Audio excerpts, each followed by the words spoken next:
Dans cet épisode de choc de Mythbusters, Adam et Jamie vont là où aucun chercheur n'est jamais allé. J'adore ce mythe.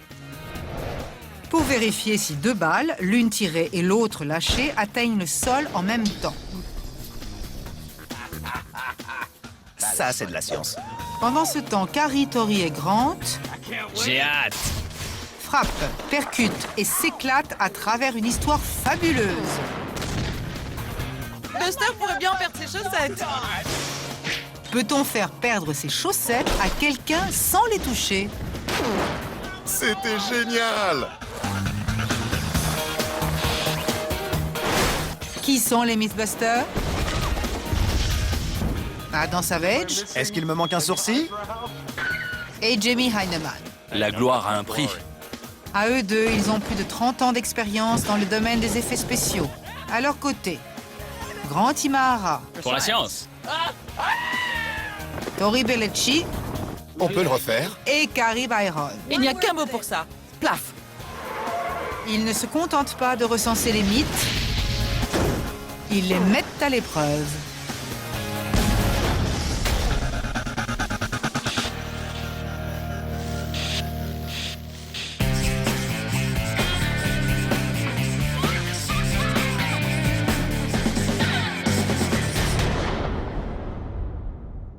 Qu'est-ce que c'est? Écoute bien. On a deux balles exactement à la même distance du sol et qu'on largue simultanément. Sauf qu'on en laisse tomber une et que l'autre est tirée par une arme. Les lois de la physique classique affirment que les deux balles atteindront le sol au même moment. Suivant quelle théorie? Celle selon laquelle une balle projetée d'une arme n'a pas d'aile. Donc, la gravité devrait avoir le même effet sur elle que sur la balle qu'on lâche. Par conséquent, elle touche le sol en même temps. Une fable bien connue en physique dit que si on lâche une balle et qu'on en tire une autre de la même hauteur et simultanément, elles atteindront le sol au même moment. Mais c'est si difficile à tester que personne ne l'a fait, jusqu'à maintenant. Alors, qu'est-ce qu'on fait? J'y ai réfléchi longtemps. J'ai vu cette expérience expliquée dans tous les manuels. Mais je ne crois pas qu'elle ait déjà été tentée à grande échelle avec de vraies balles et de vraies armes. Voilà ce qu'on devrait faire. Ça risque d'être délicat. On devrait faire quelques tests ici avant d'utiliser des vraies balles. D'accord, allons-y. Avant de passer aux vraies balles, Adam trouve une façon plus simple de mettre la théorie à l'épreuve. Ce test compte deux parties. Premièrement, je vais lâcher cette bille depuis la hauteur de la table, indiquée par la ligne verte. Je vais filmer la chute avec une caméra à grande vitesse et mesurer le temps qu'elle met pour toucher le sol. Deuxièmement, je vais projeter la bille à l'aide d'un ressort de flipper. J'ai fait une marque pour assurer la précision lors de chaque essai. Je vais tirer la bille devant la même grille et mesurer le temps nécessaire pour arriver au sol à l'aide de la caméra. Si le mythe est vrai, les deux temps devraient être identiques. Allons-y. Je la lâche de la hauteur de la table. 3, 2, 1. Plutôt simple. Ça ne pourrait pas être plus simple. Mais il ne faut pas se fier aux apparences. En comptant les images de la scène, la bille a mis 201 images pour passer de ma main au sol.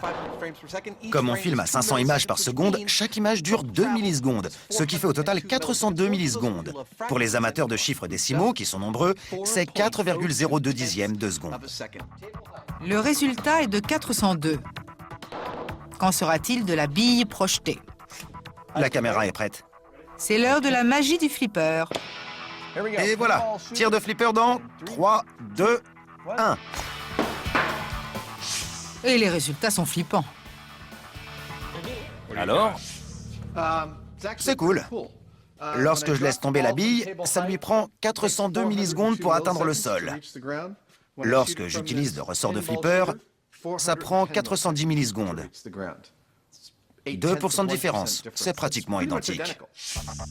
Avec moins de 2% de différence, le résultat est probant et le mythe est presque confirmé. Mais Jamie est impassible. D'accord, mais je croyais qu'on parlait d'armes à feu. T'as hâte de tirer des coups de feu? Bah oui. Ok.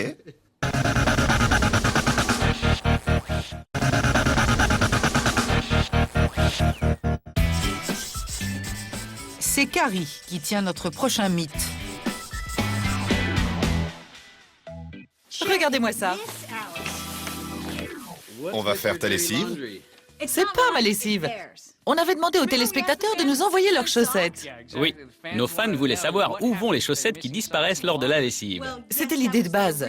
Mais il va falloir faire quelques changements de dernière minute. D'accord, lesquels? Écoutez ça. Cher Miss Buster, voici mes chaussettes. Au lieu de faire un test de lessive, pouvez-vous vérifier s'il est possible d'être éjecté de ces chaussettes? Ça me plaît. Oui, regardez, plusieurs lettres demandent la même chose. Ils veulent qu'on teste ça. Si c'est vraiment ce qu'ils veulent, on n'est pas en droit de refuser. Ça marche. Cette histoire de chaussettes vient du monde de la boxe où on disait d'un certain pugiliste qu'il était si fort qu'il pouvait déloger son adversaire de ses chaussettes. Mais est-ce vraiment possible?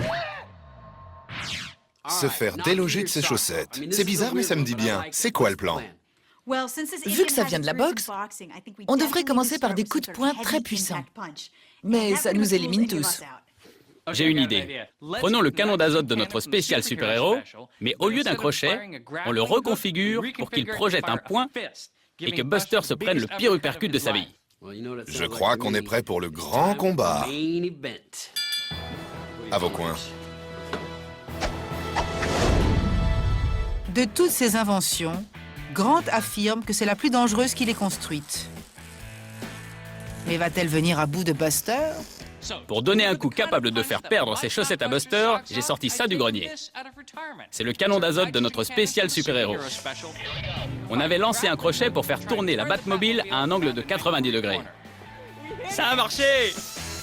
Et aujourd'hui, Grant modifie le canon pour envoyer un direct à la mâchoire de Buster, tandis que Tori fabrique le point ô combien essentiel. J'ai ici une tige d'acier qui sera à l'intérieur du canon. Je vais attacher le point au bout et utiliser du caoutchouc très dense et résistant. Je vais le souder à la tige, le mettre dans le canon de Grant pour cogner Buster et voir s'il peut en perdre ses chaussettes. Mais pour l'instant, on n'arrive même pas à lui retirer ses chaussettes. Enlever une chaussette à un pied humain, ça donne ça. Un mannequin de caoutchouc pourrait être la solution. Le mannequin est semblable au corps humain. La chaussette se retire facilement. Mais le mannequin n'est pas assez résistant pour survivre aux coups qu'on va asséner. On va donc transplanter les jambes du mannequin sur Buster. En passant, on tient à remercier le caporal Christopher Edwards pour ses chaussettes. Mais la prochaine fois, lavez vos chaussettes avant. Jambes. Notre chirurgien de fortune ampute le mannequin Jambes. Pas celle-là, l'autre jambe. et procède à l'échange. Alors docteur, ça a marché? Oui. Espérons qu'il ne rejettera pas la greffe. Après avoir placé quelques matelas au plafond, on est prêt pour le premier round de ce mythe. Allez, mon gars. Voilà ta chance. Ne la rate pas. Les études ont montré qu'un poids lourd pouvait frapper avec une force de 4000 newtons. Je pressurise. Pour arriver à une telle force, Grant fignole son invention pour le combat à venir. Bien. Assez de préparation, que le spectacle commence. C'est parti. 3, 2, 1.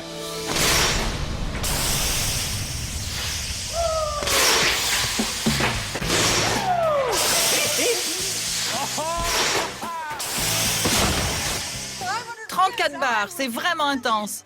Oui, on a fait péter les lumières. Quel coup! Mais on voit bien que malgré le carnage, Buster a gardé ses chaussettes, mais tout juste. Regardez-moi ça. Regarde, elles ont un peu glissé. Et vlan, dans les dents. Le coup a non seulement fait culbuter Buster, mais ce dernier a aussi perdu une chaussure, faisant en partie glisser la chaussette. Mais ce n'est pas suffisant pour confirmer le mythe. Si on regarde la séquence à haute vitesse, le canon a donné un coup d'une vitesse de 22,2 mètres secondes, ce qui donne une force de 6000 newtons, c'est-à-dire 50% de plus que le coup le plus puissant d'un poids lourd. Même avec une force surhumaine, on n'a pas réussi à faire perdre ses chaussettes à Buster. Mais vous savez quoi? Le canon a été à la hauteur. Je ne dirais pas que le mythe est bidon, même s'il est sérieusement mis en cause. Disons que ce n'est pas un boxeur qui a fait perdre ses chaussettes à quelqu'un. C'était peut-être quelque chose de plus gros et de plus puissant. Désolé Buster, il faut te ranimer. On n'est pas au bout de nos expériences. Debout mon vieux.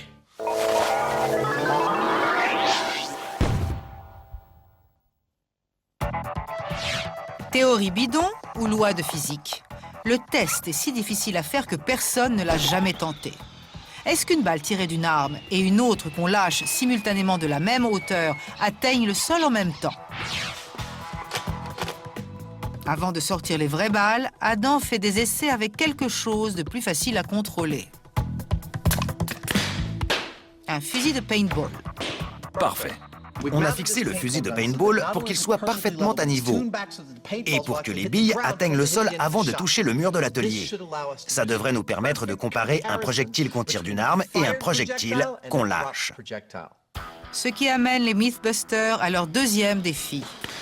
Si je tire une bille de ce fusil et que je filme l'instant précis où elle touche le sol à l'aide d'une caméra à grande vitesse, comment déterminer le moment exact où elle a quitté l'arme? Je vais vous le dire, j'ai un interrupteur relié à la gâchette du fusil. Lorsque j'appuie, cette pile déclenche une diode reliée à notre caméra à grande vitesse. Bon, c'est parti. Sans plus attendre, Adam commence le test.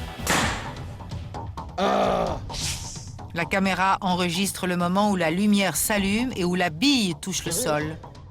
C'est de toute beauté. Ce qui nous permet de calculer avec précision le temps qu'a mis la bille à parcourir la distance entre le fusil et le sol, en l'occurrence 555 millisecondes. Ça, c'est de la science. Adam se prépare pour la deuxième partie de l'expérience. Je vais tenir la bille à la même hauteur que le canon et déterminer la hauteur exacte à l'aide d'un niveau laser. Je vais filmer la chute à haute vitesse pour calculer le temps nécessaire pour atteindre le sol. Ensuite, je vais comparer mon résultat avec celui du fusil. Largage de billes de paintball dans 3, 2, 1. Cette fois, la différence entre la bille tirée et celle qu'on a lâchée est de 59 millisecondes. C'est beaucoup plus que les 8 millisecondes qu'on avait lors du premier test. Les Mythbusters sont perplexes.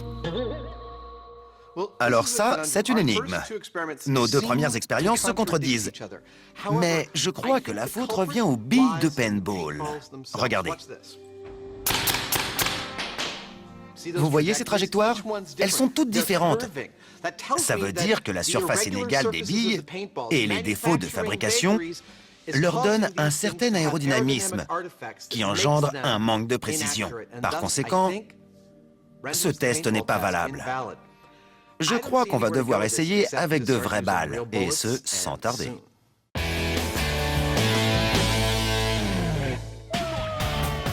Carrie, Tori et Grant tentent de faire perdre ses chaussettes à Buster.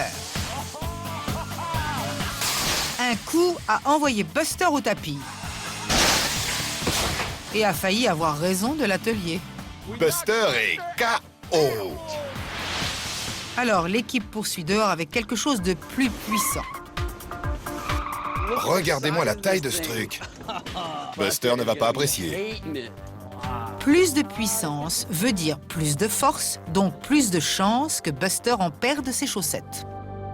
C'est un pendule à énergie potentielle gravitationnelle. En temps normal, on l'utilise pour tester la résistance des garde-fous. Mais aujourd'hui, on va l'utiliser comme bélier, en espérant que Buster en perde ses chaussettes. Mais avant d'exposer Buster au danger, Tu peux arrêter de freiner maintenant. Je ne freine pas. l'équipe veut vérifier le pouvoir destructif du pendule.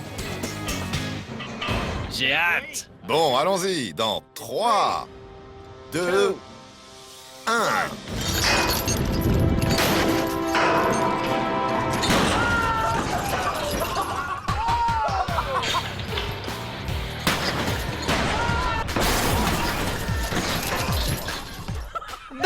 va en perdre ses chaussettes. C'est ce qu'on va voir. En dépit de l'impact plus lent que celui d'un coup de poing du fait de sa masse, la force du pendule est 20 fois plus importante que celle d'un canon. Ça fait un sacré coup. Regardez-moi ça. L'impact a soulevé la camionnette et l'a fait reculer d'environ 1,50 m. En gros, ça n'augure rien de bon pour Buster.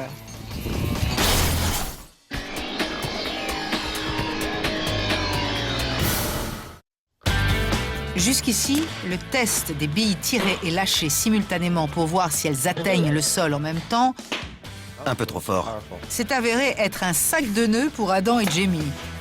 Parfait. Le mythe a semblé se confirmer lors du premier test, C'est pratiquement identique. mais bidon lors du second. Alors, que faire? Il faut prendre des vraies balles.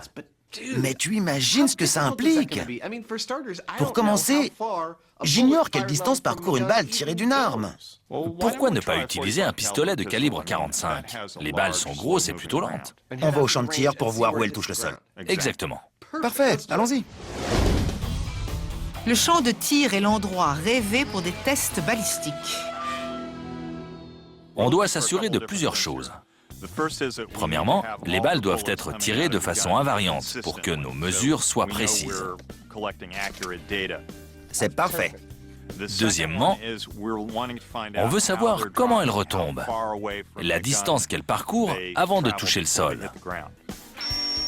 Avant de commencer à tirer, nos amis fixent solidement le pistolet à 90 cm du sol. Bien, on est prêt. La raison pour laquelle le niveau est important, c'est que je m'intéresse uniquement à l'effet de la gravité sur la balle une fois qu'elle est éjectée. Si l'arme est plus haute, la balle ira plus loin, mais uniquement à cause de sa trajectoire. Si je tire à niveau, la balle se met immédiatement à tomber. La gravité se fait sentir dès qu'elle quitte le canon. Ce qui m'intéresse, c'est la vitesse de chute et la distance qu'elle parcourt. Le pistolet est prêt. Adam et Jamie n'ont aucune idée de l'endroit où retombera la balle.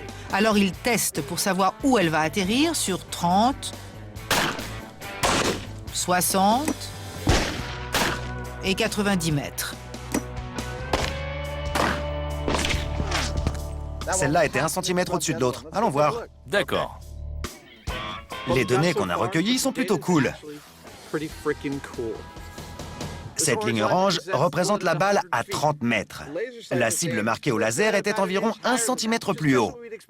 C'est ce qu'on s'attendait à avoir, une très légère baisse d'altitude. À 60 mètres, c'est un peu plus bas. Et à 90 mètres, bien plus bas. Munis de cette information, Adam et Jamie peuvent délimiter la zone d'atterrissage qu'ils ont évaluée à une distance entre 106 et 112 mètres.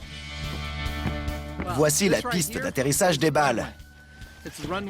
Je crois que ça ne se fera pas en douceur. Elles vont sûrement rebondir. Mais je devrais voir où elles auront atterri grâce aux marques qu'elles laisseront sur le papier, en espérant qu'elles atterrissent dans une zone restreinte. Feu dans 3, 2, 1. On dirait qu'on a tiré dans le mille. Après avoir joué de la gâchette, Adam et Jamie découvrent leur balle à environ 110 mètres du pistolet.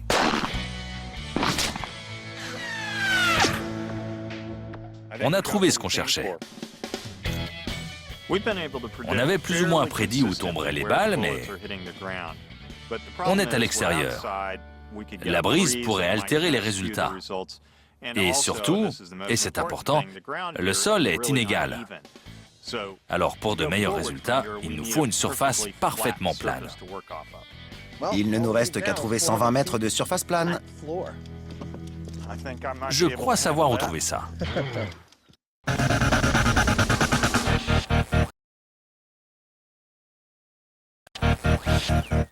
Trois, deux. Carrie, Tori et Grant font passer un mauvais quart d'heure à Buster pour tenter de lui faire perdre ses chaussettes. Ouais, on a fait péter les lumières.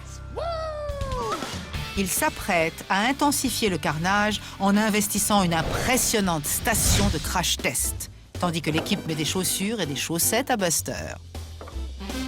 Au fait, merci à Andrew Paris de Houston au Texas pour ses chaussettes. Qu'il en perde les chaussettes de Andrew ou non, Buster est sûr d'en voir de toutes les couleurs. Voici l'expérience des chaussettes. Buster en chaussettes et chaussures contre le bélier dans 3, 2, 1...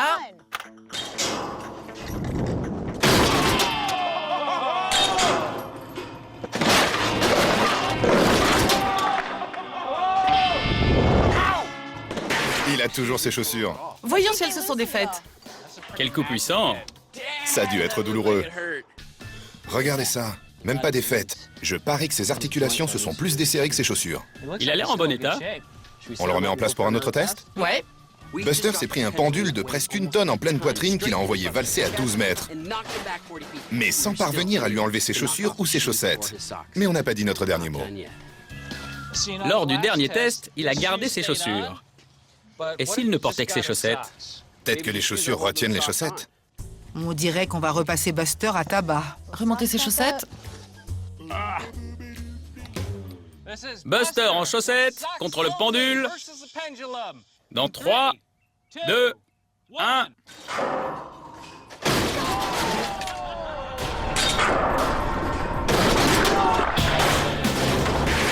Ouais! Ouais. Il a été décapité. Regardez, il a presque perdu une de ses chaussettes. Ouais, mais elle est toujours là. On ne peut pas dire qu'il a perdu ses chaussettes. Vous êtes trop exigeant. Carrie devrait peut-être visionner la séquence avant de s'emporter.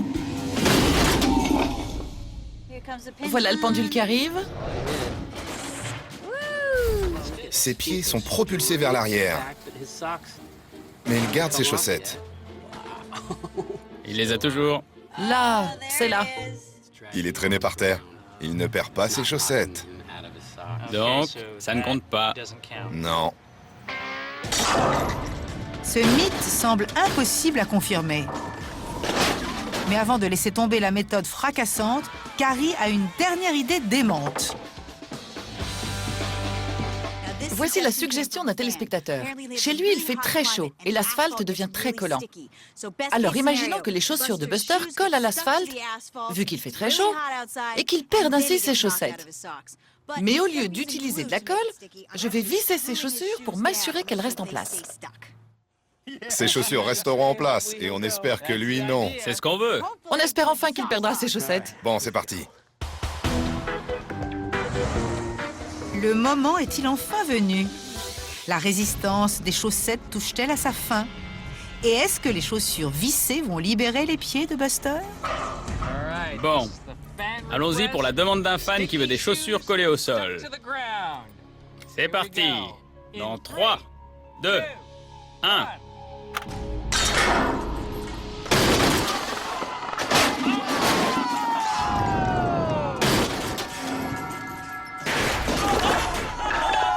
Je vois pas s'il a toujours ses chaussettes. Cette fois, la tête de Buster a pris un sacré coup, mais il a gardé ses chaussettes. Regardez, il a perdu une main. Ses chaussures sont toujours là. Ouais, mais vérifions les chaussettes. Oh, il les a toujours. On est incapable de lui faire perdre ses chaussettes. Même sous l'effet d'un coup surpuissant et les chaussures vissées au sol, les chaussettes restent en place. Ouais, mais ce n'est pas encore officiellement bidon. Il faut tenter le tout pour le tout. Il nous faut une nouvelle technique, quelque chose de plus puissant. En d'autres termes, ce n'est pas encore terminé. Bon travail, mon vieux. Les Mythbusters partent à la recherche d'une force plus puissante.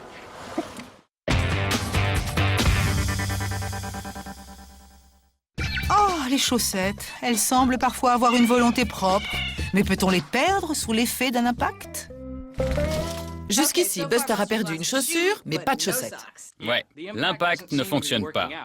Ça demanderait énormément de puissance pour qu'il perde ses chaussettes. T'as raison, et je sais ce qu'il nous faut. Quoi donc? Des explosifs. Vous êtes surpris? Je m'en doutais, t'es sérieux? Oui, on a déjà vu des gens qui ont survécu à une explosion tout en perdant leurs vêtements. Que ce soit des chaussettes ou autre chose. Faisons le test. D'accord, allons à la carrière avec, disons, 225 kilos d'explosifs. C'est un bon chiffre. On prend des jambes de mannequin, on leur met des chaussettes et on les place à diverses distances du centre de l'explosion. Troisième round, la soustraction de chaussettes par onde de choc. On n'aurait pas pu choisir plus belle journée pour ça. Oh là là, c'est génial! Vous êtes prêts pour la préparation du terrain de notre expérience? C'est parti. Le X est le point central. C'est comme faire des cercles dans les champs de maïs. Exactement. Les jambes seront fixées au socle. Puis, on les placera sur la grille circulaire à diverses distances de l'explosion. Voilà l'épicentre, là où on va faire sauter 225 kilos d'explosifs. On espère que le choc sera assez puissant pour que les chaussettes s'envolent. On va placer une paire de jambes à 4,5 mètres de l'explosion, puis à 7,5 mètres, 10,5 mètres, 13,5 mètres et enfin 16,5 mètres. Ça nous permettra de voir ce qui arrive à différentes distances de l'explosion, vu que plus on est prêt, plus les chances sont grandes de perdre ces chaussettes. Mais si on s'approche trop, c'est plus que des chaussettes qu'on risque de perdre.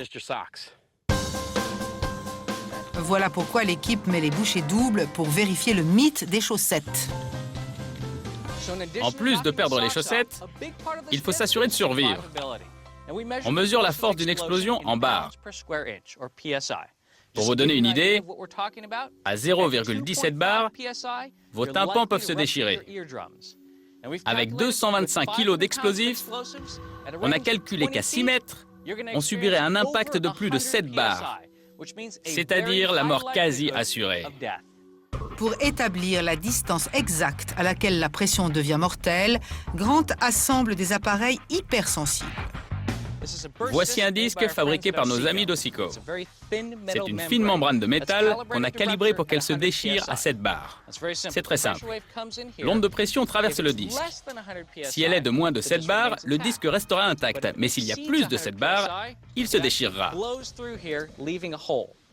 Par conséquent, si après l'expérience le disque est intact et qu'on a perdu des chaussettes, le mythe pourrait être confirmé. Pendant ce temps, Carrie et Tori répartissent les mannequins. On a créé ces jambes exprès pour augmenter nos chances de succès. On a un pied par terre et l'autre en l'air, comme lorsqu'on marche ou lorsqu'on court. Ainsi, si on perd l'une des deux chaussettes, le mythe est confirmé. Et pour cette occasion spéciale, voici la chaussure officielle de Mythbusters. Des chaussures détonnantes. Sympa.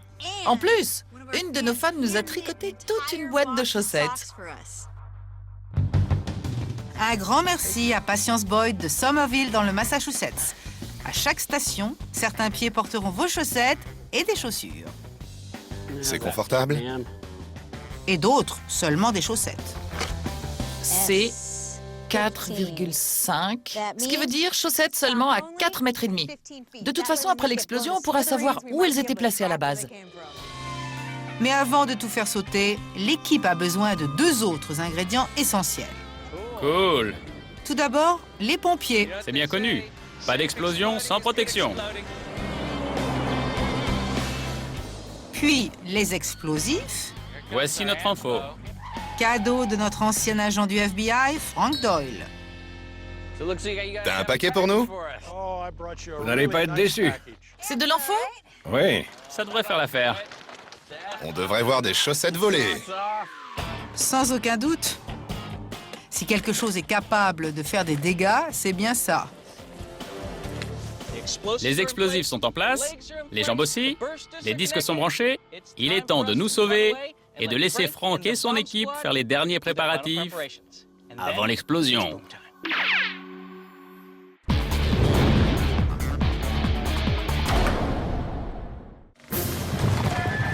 Il fut une époque dans le Far West où le coup de feu était la réponse à toutes les altercations.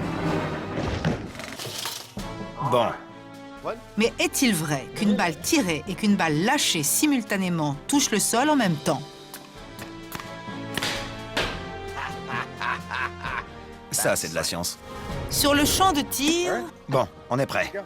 Adam et Jamie ont découvert que la balle de leur calibre 45 automatique parcourait une distance de 110 mètres avant d'atteindre le sol. J'adore ce mythe. Il ne leur reste qu'à trouver un endroit pour mener une des expériences les plus sophistiquées jamais tentées par les Mythbusters. Ça fait plus de 145 mètres de long, c'est donc largement assez pour la distance que parcourt une balle. Vu qu'on est à l'intérieur, on n'a plus à se soucier du vent qui pourrait affecter la balle. Dernier détail, c'est parfaitement à niveau.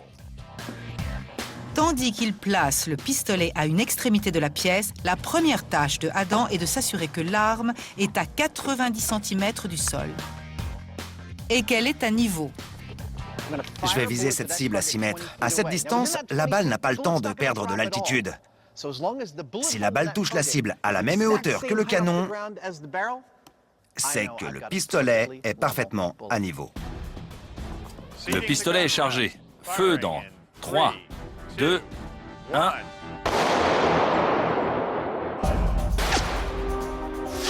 C'est absolument parfait. En plein sur la ligne. Le pistolet est à niveau. Ça me va. L'installation du pistolet étant réglée, Jamie passe à l'autre partie de l'expérience. Voici mon dispositif pour lâcher la balle. L'élément clé est cet électroaimant, car il retient la balle et au signal, il la laisse tomber. On a tous les détecteurs et tout l'équipement nécessaire pour évaluer le temps que prendront une balle qu'on lâche à 90 cm du sol et une balle qu'on va tirer depuis la même hauteur. On pourrait comparer les deux résultats comme on l'a fait avec les billes de paintball. Mais ce n'est pas assez. Notre vision va plus loin. On veut voir si la balle qu'on lâche va toucher le sol au même endroit que la balle qu'on tire. D'où notre installation. Je vous explique. Vous voyez la petite lumière rouge en bas à gauche de l'image de la caméra. C'est une diode reliée à l'électroaimant qui retient la balle. Dès que la diode s'éteindra, l'électroaimant ne sera plus alimenté et il lâchera la balle. Maintenant, regardez le bout du pistolet. On veut que l'électroaimant s'éteigne dès qu'on voit la balle commencer à sortir. Regardons la séquence à haute vitesse encore une fois. On peut voir la lumière rouge, l'électroaimant. On voit quand la balle sort du canon et je vais m'assurer que tout ça arrive au même moment. Avant de préparer la piste d'atterrissage de 110 mètres, nos amis veulent s'assurer que leur système de synchronisation fonctionne. Test de tir et chute de balle simultanée. Dans 3, 2, 1...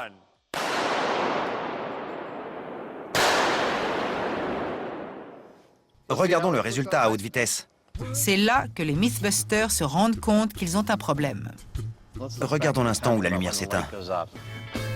Le pistolet et la diode sont synchronisés, mais la balle ne tombe pas au même moment. Elle reste fixée à l'aimant pendant un moment. Oui. Tu crois qu'il y a une sorte de magnétisme résiduel? Si on regarde la séquence, on remarque que la balle reste accrochée à l'électroaimant pendant 65 millisecondes, ce qui indique qu'il y a beaucoup de magnétisme résiduel dans l'électroaimant, alors même qu'il est éteint. Ce n'est pas un bon mécanisme. Il faut donc recommencer. Et vite. De retour à la carrière, notre équipe obsédée par les chaussettes est allée sagement se mettre à l'abri de la zone d'explosion. Bon, les explosifs sont prêts, les jambes et les disques sont en place. Vous êtes prêts? Je suis prêt, et toi? Absolument. Voici donc l'explosion de 225 kilos dans le but de leur faire perdre des chaussettes. Concentrez-vous. C'est parti dans 3, 2, 1...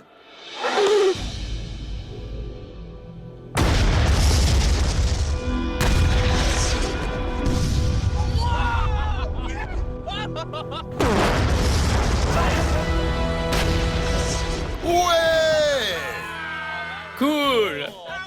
C'était génial! L'après-coup nous frappe en pleine poitrine. C'était incroyable.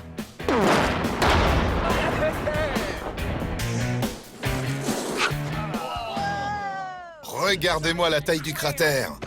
Attendez, il y a une chaussette. Ouh, il y a un pied à l'intérieur. Elle est toujours dessus. C'est dégoûtant. Ça ne compte pas. Non, ce n'est pas ce qu'on peut appeler perdre ses chaussettes. Oh là là!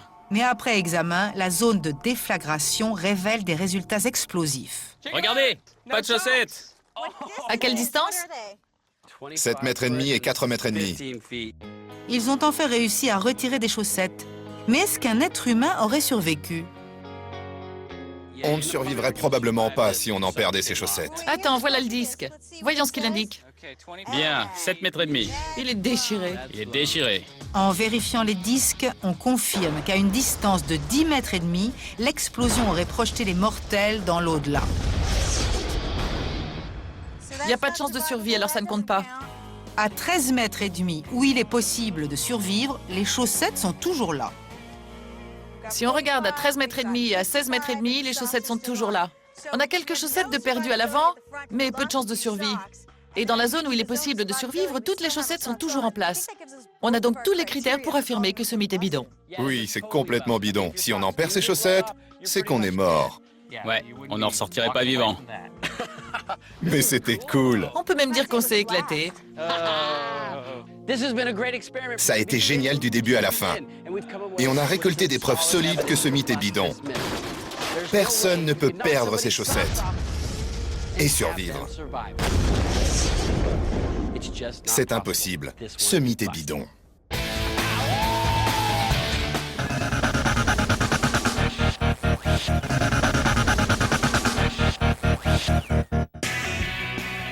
Les Mythbusters testent un vrai mystère. Tout est prêt, et nous aussi. Une balle tirée contre une balle qu'on lâche. Mais un aimant qui refuse de collaborer ralentit toute l'affaire. Elle reste accrochée même si on l'éteint.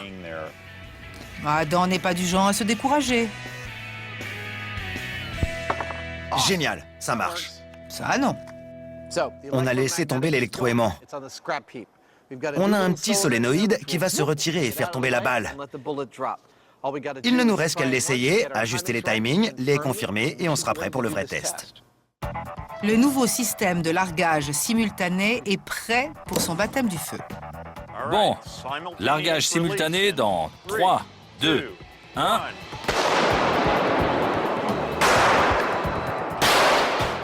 Voyons ce que ça donne au ralenti. Mais le problème de timing subsiste. Le solénoïde est bien trop lent. Ouais. Il ne relâche pas. Le plus difficile dans cette expérience est d'arriver à tirer la balle et à lâcher l'autre exactement en même temps. Quand on se rend compte de tout ce qui se passe ici, c'est plus difficile qu'on pourrait le croire. Le pistolet a son rôle à remplir, le mécanisme de largage aussi, et on ne peut pas tolérer quelques millisecondes d'écart si on veut que nos résultats soient valables. C'est dur. C'est un euphémisme. Que le brainstorming commence. On ne voit même pas le solénoïde bouger. C'est bien le problème, il est en retard. On va réessayer. Après avoir passé 4 heures à tenter de résoudre le problème du solénoïde, Essayons 2 fois. nos amis doivent se rendre à l'évidence, c'est l'échec. Il s'agit juste de trouver une façon mécanique de relier ces deux choses. Jusqu'à ce que Jamie sauve la situation in extremis. On pourrait mettre une charnière entre les deux. Ouais, ça devrait marcher. Il faut qu'on puisse le rattacher sur le bord. Je pourrais faire une pince. Il ajoute une pince de métal à la gâchette pour retarder le pistolet de quelques millisecondes et ainsi le synchroniser au solénoïde. Tout est prêt, allons-y.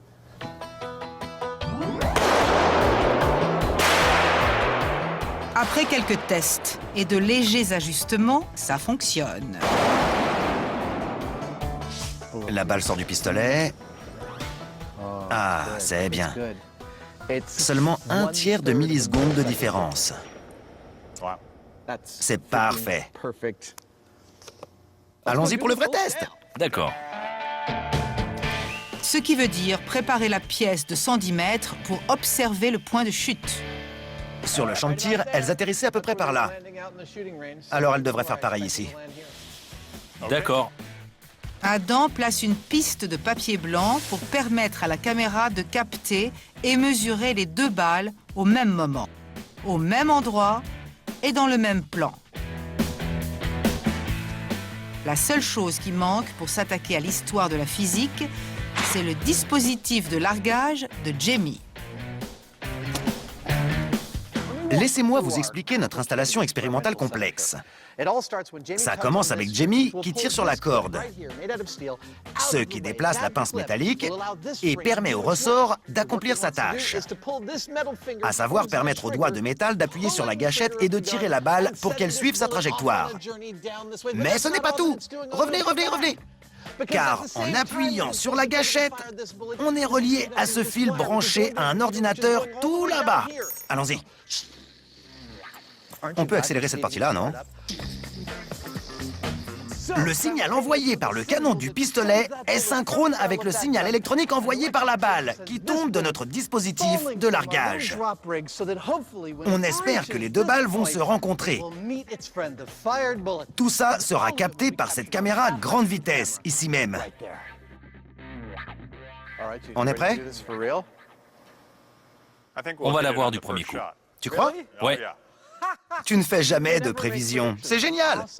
La balle tirée contre celle qu'on lâche dans 3, 2, 1...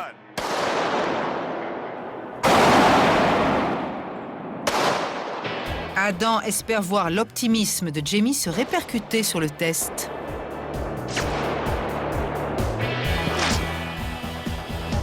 Mais à une distance de 110 mètres, ils ne peuvent pas voir le point de chute exact des balles. Allons voir où elles sont tombées. Adam se rend à l'autre bout de la pièce pour vérifier l'emplacement.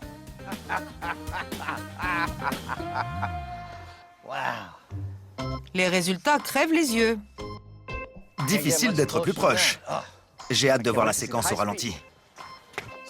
Cette balle a déchiré le papier à l'endroit exact où on a lâché l'autre balle. Je crois que... c'est le plan qu'on voulait. En temps réel, il est impossible de voir ce qui s'est passé jusqu'à ce que Adam analyse la séquence au ralenti et fasse ses calculs.